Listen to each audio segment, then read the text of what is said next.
નમસ્કાર. પ્રસ્તુત છે અત્યારના મુખ્ય સમાચાર. નૌકાદળના વડા એડમિરલ કૃષ્ણા સ્વામિનાથન આજથી મોરેશિયસની 4 દિવસની સત્તાવાર મુલાકાત દરમિયાન દરિયા સલામતી સંરક્ષણ સહયોગ અંગેની ચર્ચા કરશે. સુરતની નવી સિવિલ હોસ્પિટલમાં તબીબના રહસ્યમય આપઘાતના પગલે 4 સિનિયર ડોક્ટર્સ દ્વારા રેગિંગ કરવાનું ખુલતા ચારેયને હોસ્પિટલ, હોસ્ટેલ તેમજ ટીચિંગ એક્ટિવિટીમાંથી 6 માસ માટે સસ્પેન્ડ કરાયા.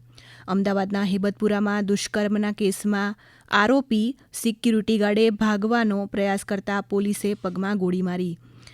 નાગાલેન્ડમાં ભારતીય જનતા પાર્ટી ભાજપે દેશભક્તિ અને રાષ્ટ્રીય એકતાની ભાવનાને પ્રોત્સાહન આપવા માટે રાષ્ટ્રવ્યાપી અભિયાનના ભાગરૂપે આજે કોહિમામાં 2 વ્હીલર સાથેની હર ઘર તિરંગા યાત્રા યોજાઈ.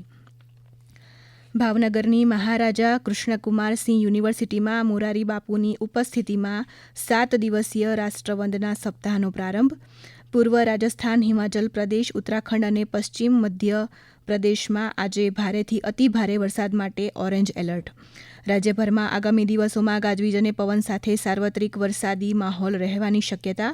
રાજ્યની જીવાદોરી સમાન સરદાર સરોવર ડેમમાં 81% જેટલો જળસંગ્રહ. 39 ડેમ હાઈ એલર્ટ પર. Junior girls inter district football ટુર્નામેન્ટમાં આજે સેમીફાઇનલની 2 મેચ રમાશે. ભારતે સ્ક્વોશ અને વેઇટ લિફ્ટિંગ ચેમ્પિયનશિપમાં રજત ચંદ્રક જીત્યો. અને આજના નવા સપ્તાહમાં ભારતીય શેર બજારના નિફ્ટીમાં અને સેન્સેક્સમાં સામાન્ય અંકોમાં ફેરફાર. હવે પછી આપ 12 વાગે મુખ્ય સમાચાર સાંભળી શકશો. નમસ્કાર.